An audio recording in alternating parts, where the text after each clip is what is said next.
Vamos ver aqui.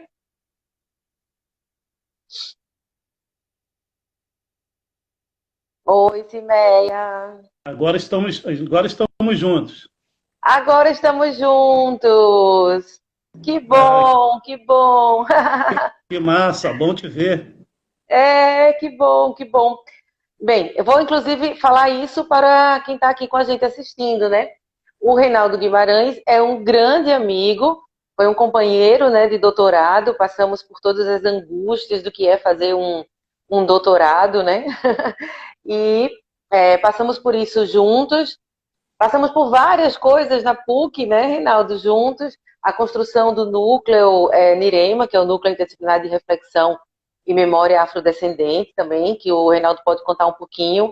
Enfim, eu estou muito, muito feliz. São das coisas que essa vida em isolamento nos oferece, são os reencontros, né? A gente está tendo alguns reencontros e eu acho que o da gente é isso. Às vezes a vida deixa a gente um pouco afastado, cada um vai fazendo uma coisa ou outra, mas reencontrar Reinaldo é muito bom, porque também marca a nossa trajetória aí, nessa construção de produção de conhecimento, nessa luta antirracista. Agora, Reinaldo, eu sei quem você é, mas fala aqui para as pessoas que não sabem ainda. Queria agradecer, inclusive, ao Instituto Ela. A Cimeia está aqui com a gente, minha parceira, minha sócia, companheira aqui do Instituto, dessa trajetória aí que a gente está também construindo a partir do Instituto. E queria que você contasse para a gente, Reinaldo, quem você é, quem é Reinaldo Guimarães? Bem, Reinaldo Guimarães,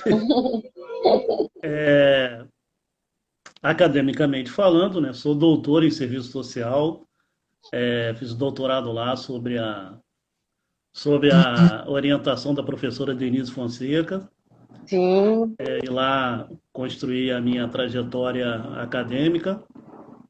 Daqui a pouco vou falar um pouco sobre essa construção, porque ela vai se mesclar com a construção do livro. Uhum. Sou mestre em sociologia, fiz no IUPERJ, também atualmente sou professor no Unian, em Niterói, na Anhanguera, né, do Grupo Croton. Já fui docente na Uniabel, em Belford Roxo, docente do Estado, e tenho militado é, nos movimentos sociais, apresentando o trabalho, escrevendo textos. Atualmente tenho uma coluna no site Ceso Notícias, através do qual todas as quartas-feiras publico um texto. Então, Uhum. eu tenho trabalhado nesse caminho, nesse sentido, de Muito, construir e dar concretude, materialização ao processo do que eu chamo de afrocidadanização. Então, daqui a pouquinho eu vou falar mais um pouco sobre a construção do próprio que livro e legal, da construção da própria afrocidadanização. que legal. Porém, todavia, entretanto, antes de mais nada, né, quero agradecer a você, Ana, pelo convite, pela oportunidade de estar aqui na Conexões Literária apresentando o meu livro. Agradecer a você também e a Cimeia pelo convite, né, a participar e por essa oportunidade de apresentar em rede mundial o meu livro. Está sendo massa, né, como você mesmo disse, sendo massa fazer essa apresentação, ou como eu digo, está sendo showzaço. Uhum. Muito, muito, vai ser muito bom. Espero poder dialogar bem e transmitir alguma questões e alguns conhecimentos produzidos, né, durante a minha trajetória acadêmica, pessoal e acadêmica. E vamos lá. Que bom, que bom. Junto com a Cimeia, a gente tem outra sócia também, que é a Débora Monteiro. Não está aqui com a gente, mas um dia você vai conhecer as duas.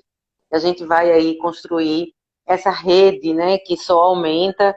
Agora eu voltei para Recife, né, a gente se encontra, eu e o Reinaldo, no Rio de Janeiro, na PUC, né, na Pontifícia Universidade Católica do Rio de Janeiro, num grupo de pesquisa que pensava a implementação das políticas de ações afirmativas, né?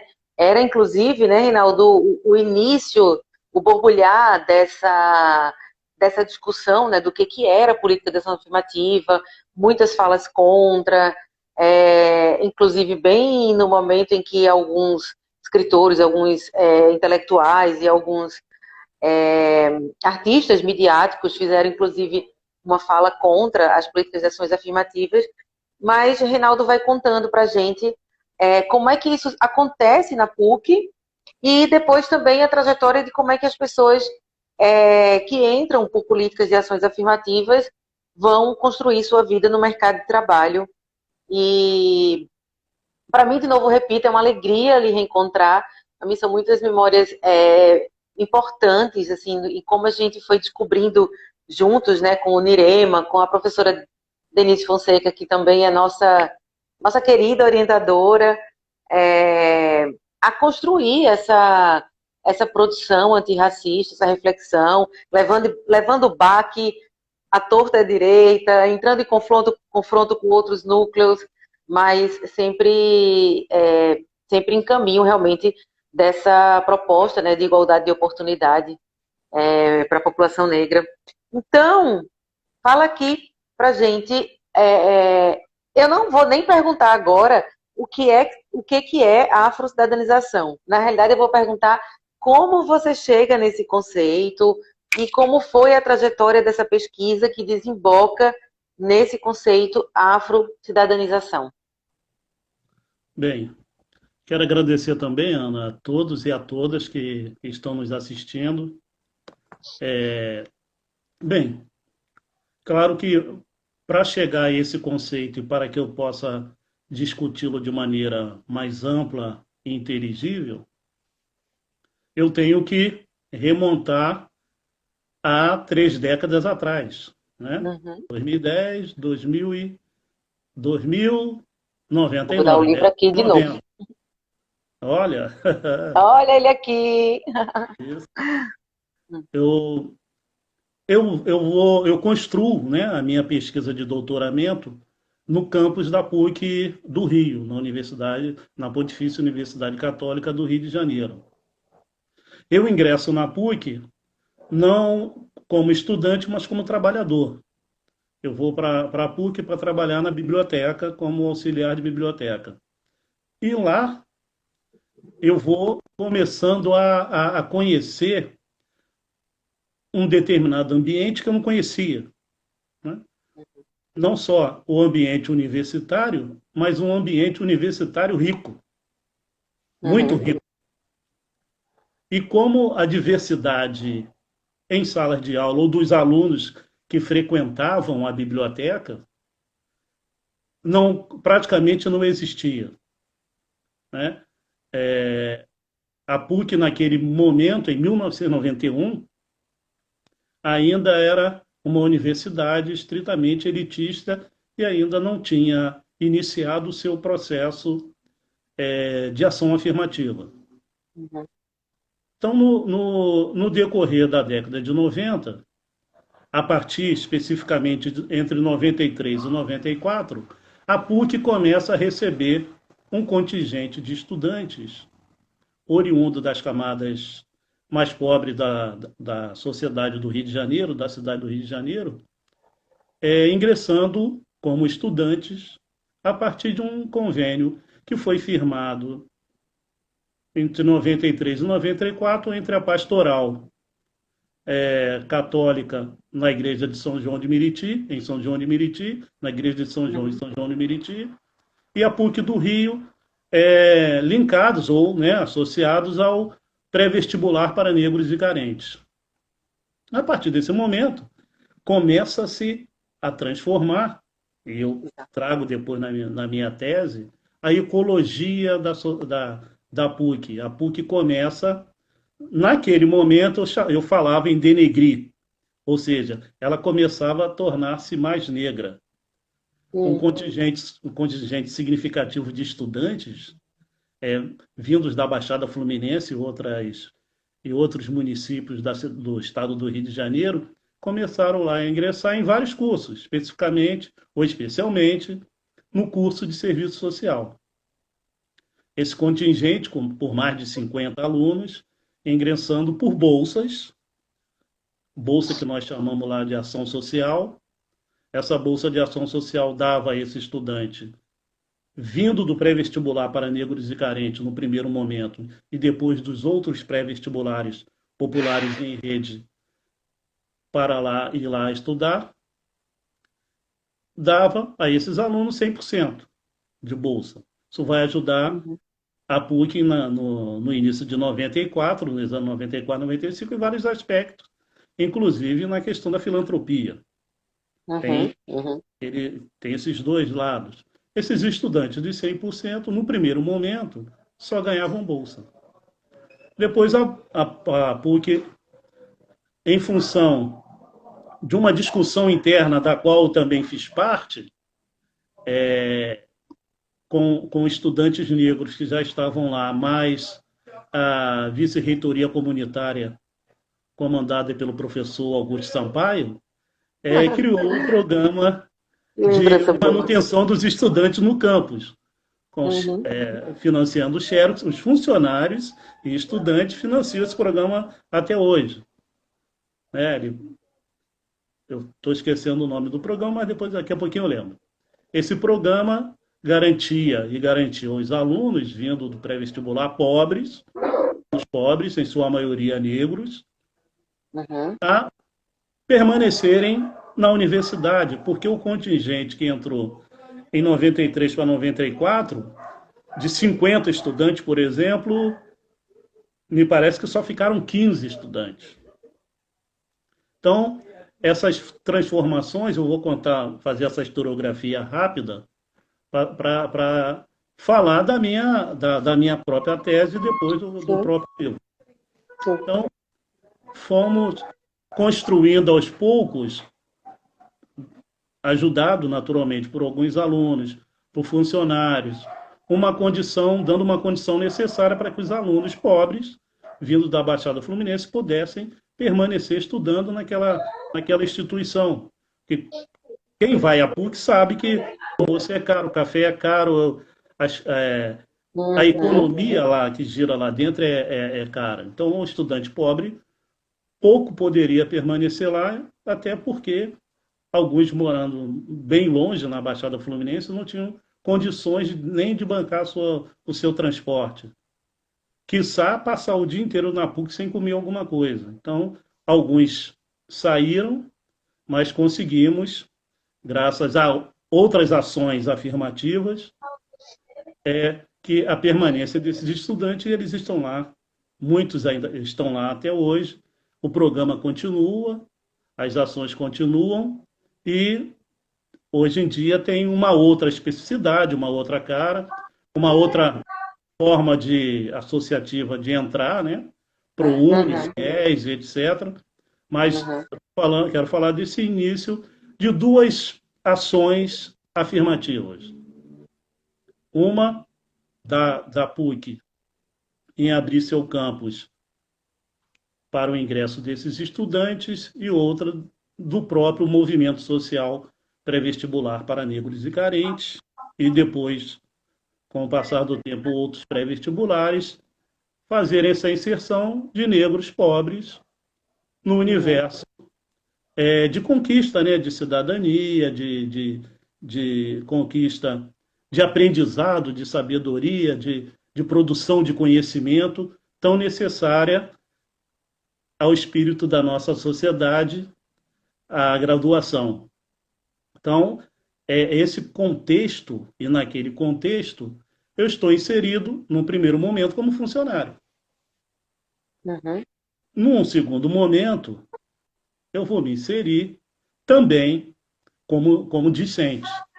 Então, eu passo também a estudar e ingresso via vestibular, como todo mundo, como todos os estudantes, no Departamento de Sociologia e Política. E vou fazer o meu curso de Ciências Sociais. É interessante eu vir falar, estar falando, já ter escrito, ter defendido uma tese sobre ações afirmativas, que num primeiro momento, nessa década de 95, para mim, a falta de informação, de pesquisa, a ação afirmativa era uma coisa no sentido que foi conhecida e Uhum. reconhecida posteriormente, era uma coisa meio, quer dizer, obscura, eu não conhecia. Eu Sim. posso dizer, eu não conhecia. Eu vim a apreender mais um pouco sobre essa discussão e o teor dessa discussão, o teor racial da discussão, quando eu Uhum. termino Uhum. minha graduação, bacharelado e licenciatura na PUC, pedi licença, não remunerada, e fui fazer o meu mestrado no IUPERJ em Sociologia. Ingressei no IUPERJ para falar de outra coisa totalmente diferente do que falei e do que escrevi, foram as ações afirmativas. Então, eu passei e escrevi isso por esse processo, né, todo de conhecimento, reconhecimento e de obtenção de informações sobre o significado daquela Uhum. discussão que no final da década de 90, início da década de 2000, começava a borbulhar na cidade do Rio de Janeiro, ou no estado do Sim. Rio de Janeiro, e logo em seguida, né, nós vamos ter a aprovação do programa de cotas da UENF e da UERJ, lá nos inícios, no governo do Antony Garotinho. Então, todo esse contexto me levou, né, esse aprendizado todo, dentro do IUPERJ e no contato diário, que eu não deixei de ser funcionário da PUC, continuei funcionário, não remunerado, enquanto estudava por bolsa, né, bolsa do mestrado, e todo esse contato eu fui percebendo como as relações foram se transformando e algumas relações violentas, né? Porque o lugar Uhum. da fala naquele momento, né, dona Ana, para mexer com os filhos, não era o seu, por exemplo. O lugar da Exato. fala não incluía as pessoas brancas e as pessoas brancas que começavam a discutir as questões raciais naquele momento. Então, Uhum. todo esse universo em que minha experiência pessoal, enquanto funcionário, depois como docente, como discente, me levou no início do programa de doutorado na pós-graduação de serviço social, a pensar a minha tese a partir da minha dissertação de mestrado. Então, a minha tese será a parte, né, empírica da minha dissertação de mestrado. Essa parte empírica, eu fui, nesse sentido, contemplado, porque eu estava experimentando no início do ano 2000, 2002, 2003, eu começo o programa de pós-graduação em serviço social existe há muitos anos, mas o doutorado ele tem seu início em 2003. E eu vou ingressar nessa primeira turma. Eu, doutora Andréa Nossa, é Cap, verdade. É eu verdade. Na ingresso, primeira turma. eu ingresso na primeira turma. É verdade. E a minha discussão será também a primeira tese defendida dentro desse programa no Departamento de Serviço Social. Então, eu ingresso na primeira turma, e nessa primeira turma, nos idos de 2003, toda a efervescência da discussão sobre justiça de cota, se cota é justa, se cota não é justa, as comparações entre os programas da PUC do Rio, programas Uhum. do Uhum. governo estadual e ampliação para o governo federal, para a Universidade Federal da Bahia, para a UNB, todo esse contexto começou a surgir ali e eu fui contemplado por ter esse campo, né, esse campo de pesquisa gigantesco e efervescente para discutir. Sim. Melhor ainda, Mas, melhor ainda, quando eu defendo a minha tese em 2007, eu já tenho 10 anos, né, Sim, de, de estudantes egressos da PUC do Rio ingressados no mercado de trabalho. Aí começa a exatamente. minha pesquisa. Eu entro na Exatamente. discussão sobre ação afirmativa, não para discutir a justiça, claro que eu trago isso, mas não para discutir se é justo ou injusto ou não, mas para perceber a potencialidade revolucionária para transformar a sociedade brasileira nas suas condições raciais e posteriormente econômicas. Eu chamo lá, vou chamar de capital cultural, capital social, chamando lá para a conversa o Bourdieu, né? Uhum, Capital uhum. cultural, capital social e capital econômico, e, claro, me posicionando a favor. Então, é nesse contexto que eu vou começar a escrever. E como eu estou dizendo, eu fui contemplado nesse momento porque eu tinha, né, e tive na PUC o tempo necessário, Uhum. que a gente chama para mobilidade social. Mobilidade social dá mais ou menos 10 10 anos, né, 20 anos, né, para você pensar na questão da mobilidade. Então, nesse momento, eu sou contemplado com o grupo que eu fiz, que eu entrevistei, com o grupo todo dos meus amigos, né, eram todos meus amigos, dentro da PUC, contribuindo com a produção do trabalho. Então, foi fundamental ter, nesse momento, já uma experiência de ação afirmativa, e naquele momento a PUC do Rio era a única instituição que já tinha um programa de já longa duração, e a Uhum. partir daí eu fui é, discutir alguns aspectos, né, relacionados a esse ingresso dos estudantes provenientes do PVNC e dos outros pré-vestibulares na PUC e sua vida após graduação. Esse ponto Durante que a eu graduação, quero, sim, não, esse ponto que eu quero, eu tenho muito medo do nosso tempo, né? Esse sim, tempo encurtado da vida da tecnologia.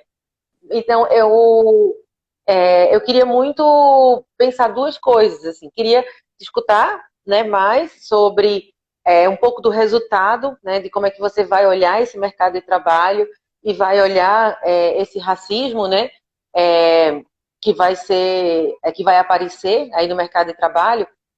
Mas tem uma coisa que me angustia muito, que eu acho que você é a melhor pessoa para a gente conversar sobre isso, que é o que a gente está vivendo hoje, sabe? Eu venho pensando muito de que esse momento histórico é uma reação a essa história que você está contando, né? A essas décadas que fissuraram de alguma forma a estrutura. É claro que a gente tem, né, o racismo sistêmico, o racismo estrutural, né, como agora está se operando bastante, né, com o conceito de racismo estrutural.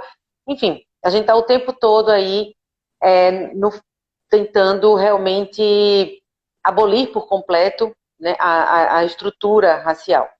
E nesse processo a gente, durante essas 2, 3 décadas, com todo esse conjunto de política de ação afirmativa, esse que você conta para gente, o Estatuto de Igualdade Racial, as leis no campo da educação, enfim, um conjunto realmente potente, né, de políticas de ações afirmativas que fissura algumas estruturas. Eu queria conversar mesmo, queria ver se para você isso faz sentido e se você comunga comigo que a gente está vivendo uma reação a essas políticas de ações afirmativas com esse retorno aí de fundamentalismos, extremismos de direita. Você associa uma coisa a outra? com certeza. Quero escutar Uma um coisa, pouquinho. uma coisa te angustia, Mas eu não tenho a menor dúvida. Nós vivemos pós-ditadura militar, um processo de redemocratização, a volta muito pungente, muito forte dos movimentos sociais, de movimentos sociais diversificados, mulheres, negros, LGBTQI+, Uhum. negros, os movimentos sociais efervescentes, uma luta pela democratização da sociedade brasileira e, em consequência disso, a partir mesmo da própria aprovação da Constituição de 1988, que abriu, né, a oportunidade de se ampliar, né, a Constituição apelidada de cidadã, abriu a Uhum. possibilidade de você ampliar os direitos, né, dos vários segmentos sociais que até então que não eram contemplados anteriormente de maneira mais ampla. Muita das discussões sobre o direito ligados especificamente às relações trabalhistas, a Constituição de 1988 vai estabelecer essa transformação para a inserção de mais indivíduos e segmentos sociais aos direitos, né? E, a partir daí, a década de 90 inteira, ela foi uma década fantástica. Ela foi uma Uhum. década Uhum. fantástica no sentido da efervescência da participação popular. A participação política na esfera pública ela foi fenomenal, fundamental naquele momento para estabelecer várias das políticas públicas que temos hoje. Uhum. Então, os vários estatutos, etc., a ampliação dos estatutos, eles foram surgindo nesse momento, a partir das diversas discussões dos diversos movimentos sociais, e trouxeram para a gente uma sociedade mais igualitária no sentido amplo do termo. Uhum. Uma coisa estava escondida lá. Já estava na década de 90, na década de 2000, na década de 2010 até 2015. Reapareceu. E esse momento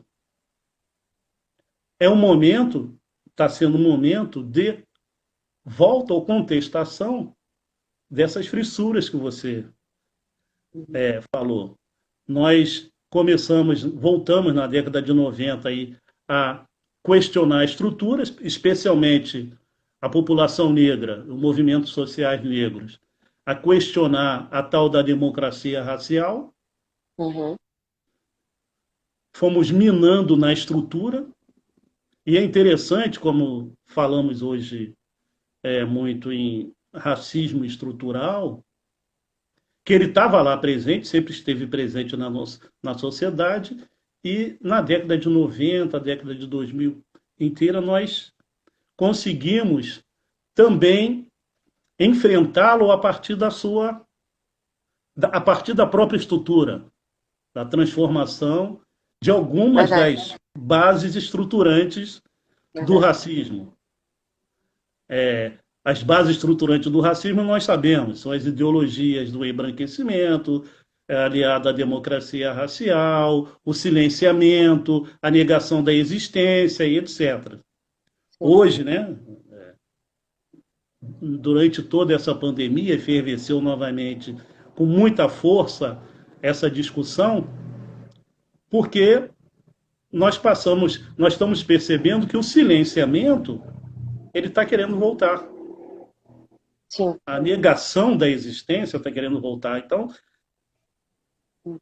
essas fissuras causadas nessa rachaduras na estrutura do racismo, com a inclusão, né, o reconhecimento da identidade racial negra, com o próprio negro ser reconhecido enquanto negro, enquanto protagonista dessa sociedade, efetivando o seu pertencimento racial, a valorização, né, da sua inteligibilidade, da sua inteligência. Nós Uhum. começamos a questionar, dentro da década de 90 e de 2000, a questão do mérito, que veio Sim. forte, né, no embate contra as ações afirmativas e contra cotas. Toda essa ideologia foi confrontada. Nesse momento do confronto, lá em 2007, quando eu defendo a minha tese, numa madrugada dessa, você sabe, você escreveu sua tese e todos que escreveram tese ou estão escrevendo, ou uma monografia sabem disso, você descobre as Verdade, coisas na madrugada, você cochila, verdade. vem uma ideia na sua mente e aí veio a afrocidadanização, que eu já vou falar o que é. Mas só para Bom, complementar o seu questionamento anterior, eu trago a afrocidadanização na sua especificidade, é um devir, né? Um devir de uma sociedade que enfrenta e supera o racismo, estabelecendo verdadeiramente uma democracia racial. Esse devir me parece que está querendo ser suspenso. Então, a afrocidadanização parece que, por algumas instâncias, né, está uhum, querendo uhum. não materializar de maneira efetiva a afrocidadanização. Mas faz parte também da afrocidadanização a resistência, a luta.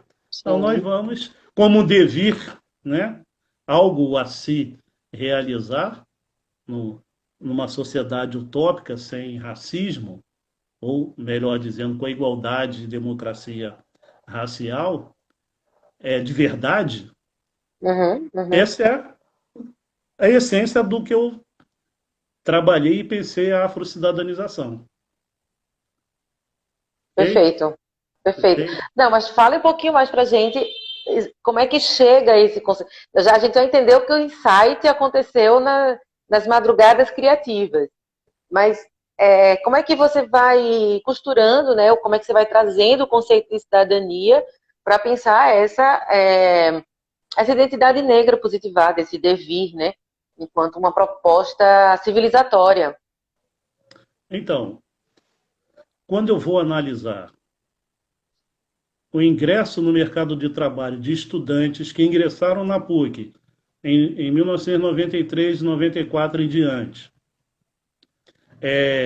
e quais as formas ou quais posições esses egressos ou ex-estudantes da PUC no mercado de trabalho, porque eu estava querendo perceber no mercado de trabalho, dentro das minhas hipóteses, se, aliás, abre um parêntese, né?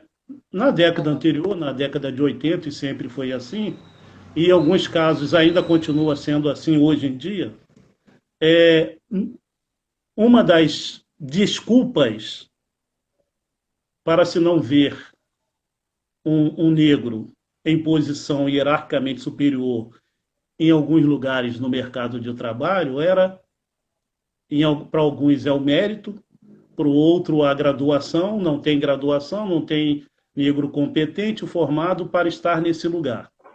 A minha Uhum, pergunta eu tenho estudantes formados, uma das minhas perguntas, né? Eu tenho estudantes uhum, formados na PUC, PUC é um peso, uhum. esses estudantes são negros, são bem graduados, porque uma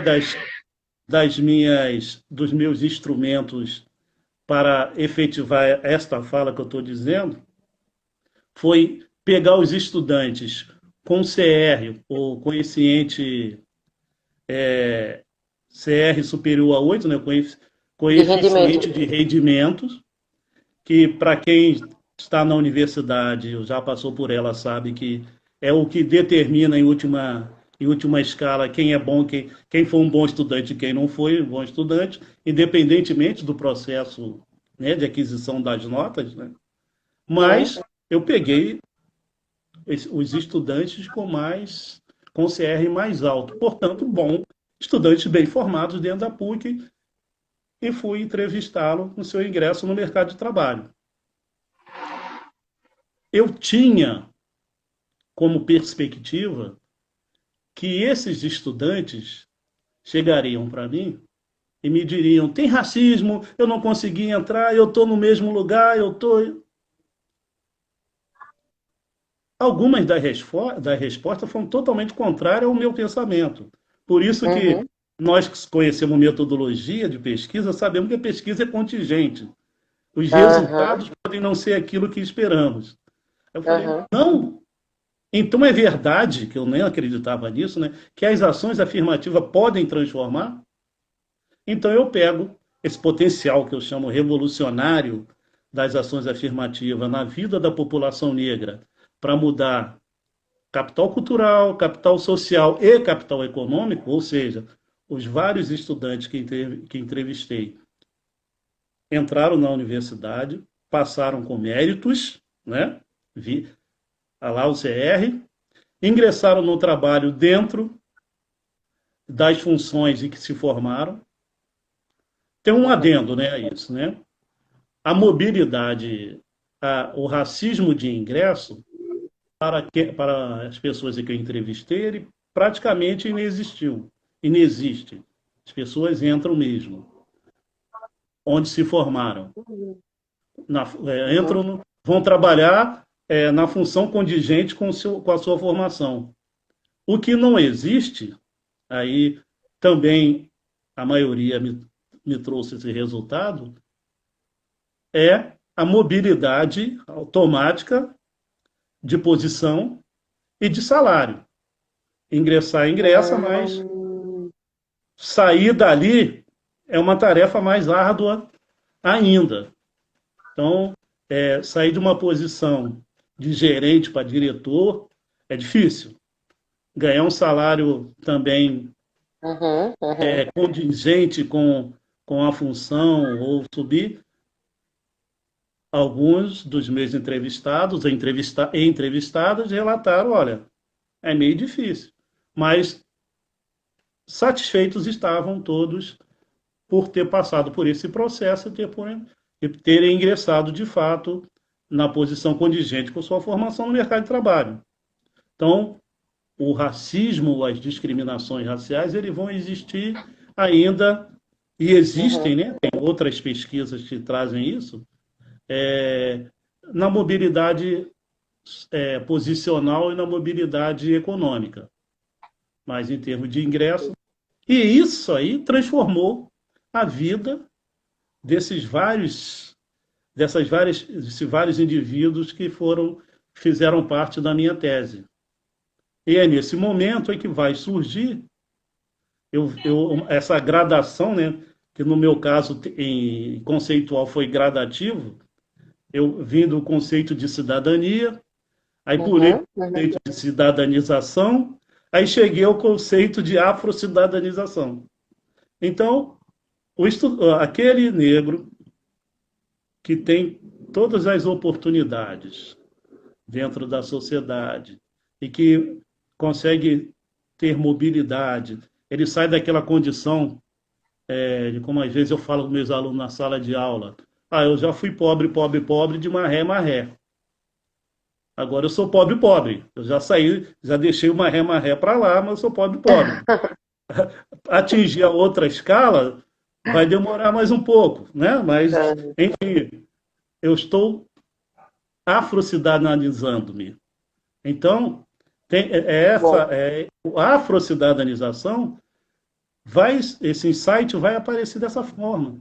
Falei, olha, isso Uhum. aqui é fantástico. Aí eu comecei a olhar as discussões de contra, eu falei, aqui não quer a mudança do status quo. Quando tocamos essas fissuras que você falou, na estrutura, mudando o status quo, quando você insere um negro na universidade e esse negro sai bem formado, ele vai ocupar o lugar de um branco historicamente que a população branca reconhece como histórica a sua Uhum. posição. Não vai Uhum. mudar de posição, então eu vou ter um negro no lugar de um branco, e essas fissuras começaram a aparecer nesse momento da formação também do negro E mudou, e muda a vida das pessoas, mudou de fato. As pessoas que eu entrevistei, e posteriormente as outras que eu não entrevistei, mas que conheci e conheço, é, fizeram parte, fazem parte de todo esse contexto, foram sendo transformadas. Então, as ações afirmativas, bolsas ou cotas, ProUni, FIES, etc., elas têm uma potencialidade impressionante.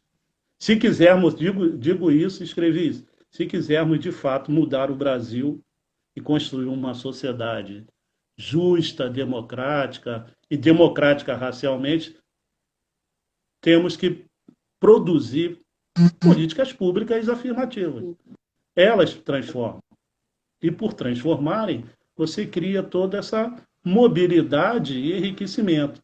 Quando pensarmos em pobre, nós temos que pensar em transformar a condição desse pobre, a condição do negro. Né?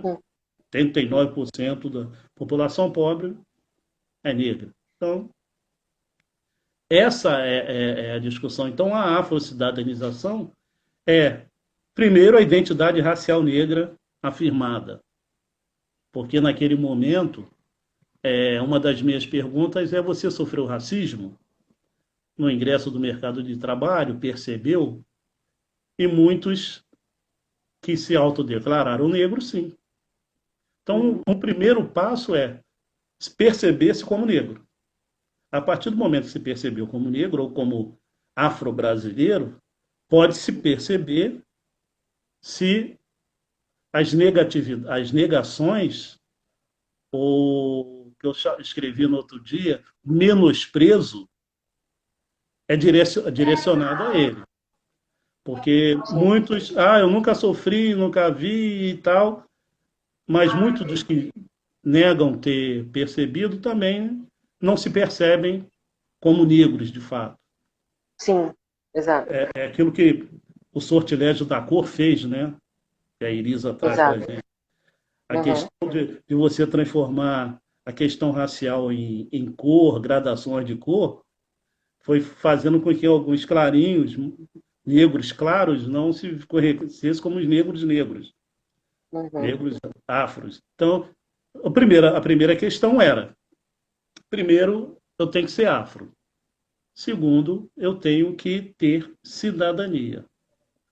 Cidadanização, ou seja, a concretude da minha cidadania naqueles 3 polos civis, políticos, sociais, contemplado, e as ações. Eu tenho, né, o eixo afro, o eixo cidadania e o eixo de ação.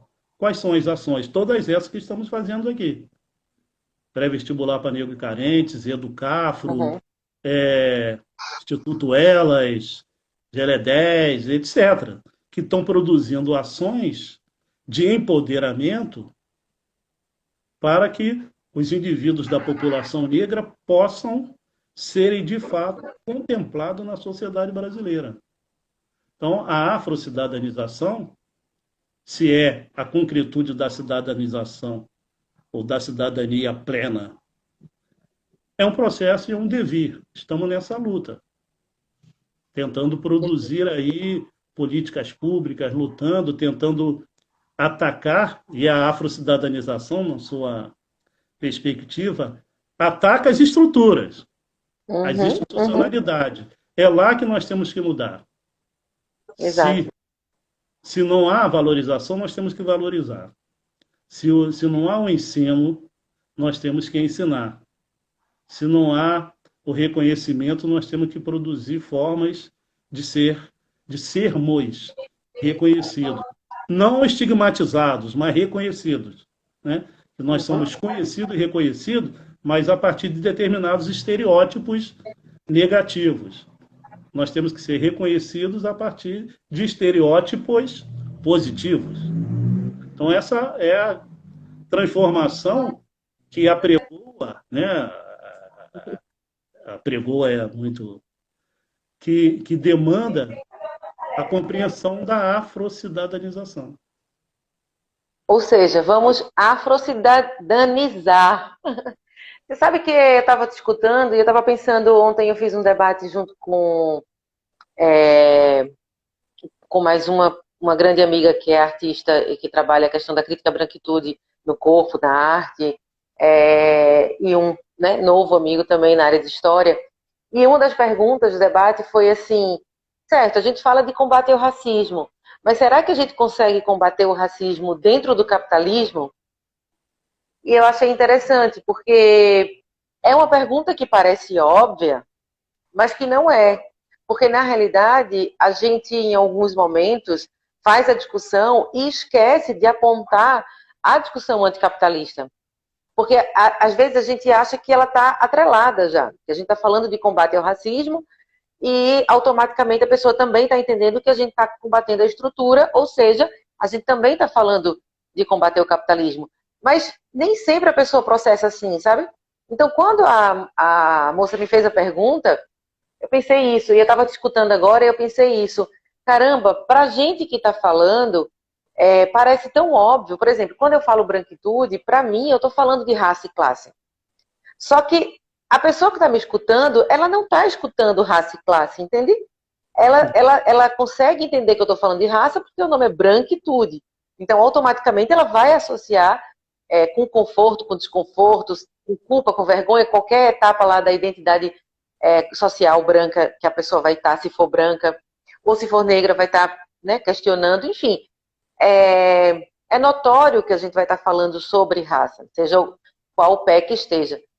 Mas eu não sei, a partir de ontem eu fiquei pensando isso. Eu acho que a gente tem que trazer mais para o discurso explícito que a gente está falando de anticapitalismo também.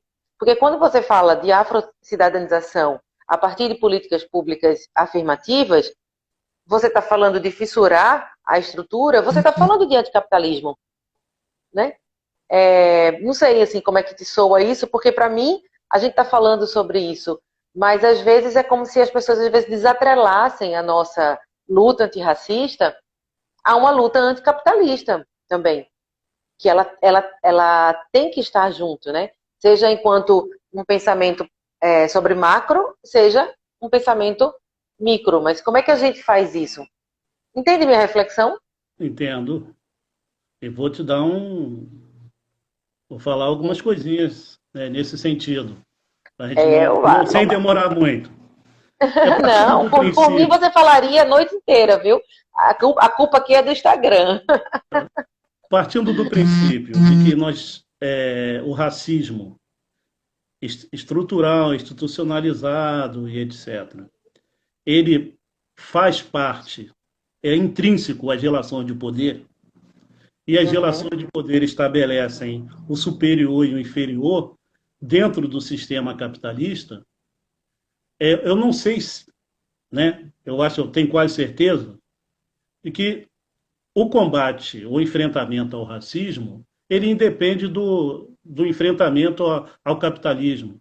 Eu acho que o racismo pode ser enfrentado nas suas estruturas, é difícil, porque ele está atrelado, é intrínseco às relações de poder.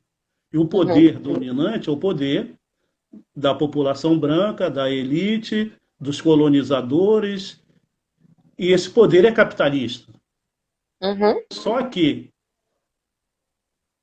o capitalismo ele vai estabelece desigualdades mesmo. E essas desigualdades elas estão embasadas na raça. A Sim, mudança na estrutura também pode mudar e transformar, né, a concepção das relações de poder. Eu sim, estou querendo dizer o seguinte: o racismo vai ser enfrentado e, quiçá, não sabemos quando, superado, com a transformação das relações de poder. Não tem, exato. eu não penso que ele vai acabar nesse período capitalista, ou com o capitalismo. Ou se o Mas, capitalismo acabar, ele também vai acabar, porque ele é tão intrínseco às relações de poder que, para acabar, ou, né, vai ter que se mudar mesmo as relações, as relações de poder. sim, mas eu acho que mudando as relações de poder, você também muda as relações Bem, eu gostaria que, né, nas mudanças das relações de poder também se fissurasse, é, se fissurasse a relação capital-trabalho tão selvagem, né, tão desumana. Eu acho que um processo de reorganização econômica, ela também desestabiliza as relações de poder. É nesse sentido. Eu entendo quando você diz que não necessariamente precisa ser atrelado, né? A gente pode mudar, a gente pode reorganizar as relações de poder e ainda viver num capitalismo. Eu consigo entender. Mas eu, utopicamente, penso aqui, venho pensando, na realidade, a pergunta ontem ficou na minha cabeça, ficou ecoando, e hoje eu trouxe aqui para dividir com você que seria muito mais interessante que essas relações elas não fossem mais baseadas no poder, não fosse uma relação de reorganização sistêmica de poder, mas uma explosão do poder mesmo. Ou seja, se a gente também supera as relações de poder, a gente constrói nova relação de capital-trabalho. E essa Né? nova relação vai construindo outras relações de Exato, subalternidade. O problema da relação de poder são a construção das subalternidades, daquele exato, que é superior exato, e daquele que é inferior. exato. A questão é gramsciana mesmo, né? É você, aos poucos, transformando a superestrutura para poder transformar a estrutura. Exato, Se formos exato. usar, nesse sentido, as linguagens marxistas. Né? Há autores que não querem usar o marxismo para discutir racismo, mas as relações de poder, elas se transformam, elas continuam se transformando e vão criando novas subalternidades. Uhum. Para que tudo E, fosse equânime, seria sem relação de poder, mas exato. pensar a construção da sociedade sem relação de poder é bem utópico. É um devir, como eu falo na afrocidadanização. É um É um devir. devir, Pode é um ser que devir. daqui a 200 anos nós tenhamos outras relações de poder menos desiguais. Pode ser. Nesse momento, nós temos que enfrentar essa estrutura. E enfrentar dentro dos seus próprios termos. É faculdade que tem Uhum. que. Vamos fazer faculdade. Vamos nos qualificar. Vamos nos inserir. Para ir minando os, os espaços de resistência. Resistência à entrada da população negra. A Exato, população negra, exato. temos que procurar meios, né, de ir minando esses espaços e ocupar esses espaços, para a partir daí pensar em estabelecer outras relações, quiçá mais igualitária, mais equânime, mais democrática, etc. Sim. Certo? Mas vamos continuar pensando isso, vamos escrever sobre isso e vamos discutindo isso. Nós encerramos aqui, Vamos. mas não encerramos a nossa produção intelectual Não, acadêmica. Vamos mandar para ver. E pode nunca, me né? convidar Nunca. mais vezes, que eu venho mais vezes. Eu gostei, adorei. Que bom, fico feliz. Não, e prova de que a gente não para é que. Quanto tempo já, Reinaldo? Vamos pensar aqui. Quanto tempo já que a gente está nessa troca, né, de Desde, produção? desde Desde, 2003. Desde desde, 2003. desde 2003. Olha É, isso. Ou e seja, a produzimos gente não muita vai coisa. parar. Lá dentro da PUC nós construímos o Nirema, nós criamos a biblioteca do Nirema. Criamos a Biblioteca do Nirema. Eu, Fomos lá para a casa do Abdias Nascimento trabalhar lá dentro. trabalhamos na casa do Abdias Nascimento. Temos Ah, que legal. aquele festival, aquele seminário gigantesco dentro da PUC para discutir as questões afirmativas, Sim, né? sim. Resistência e inclusão. Resistência e inclusão. Então, nós Resistência e inclusão. criamos tanta coisa ali dentro, naquele período. O período foi maravilhoso e efervescente. E nós o Foi. aproveitamos enquanto é, pessoas, discentes, e também depois como docentes.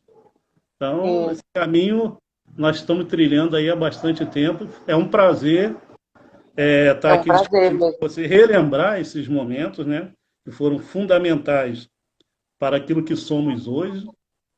Foram Observar, mesmo. eu observo É aí ali, várias transformações na vida das pessoas. Então eu fico sim, muito sim. feliz em falar sobre isso. Me convide mais vezes para falar sobre a segunda parte do livro. Vamos sim. Quem sabe aqui, né, no Conexões, ou inclusive no Para Não Passar em Branco. Eu não sei se está acompanhando, Eu mas a gente, acompanho. dia de sexta-feira, o Instituto Ela também, dia de sexta-feira, meio-dia, tem um programa chamado Para Não Passar em Branco, que a gente faz a partir dessa crítica à branquitude. Porque, inclusive, nesse lugar eu também quero falar de afrocidadanização.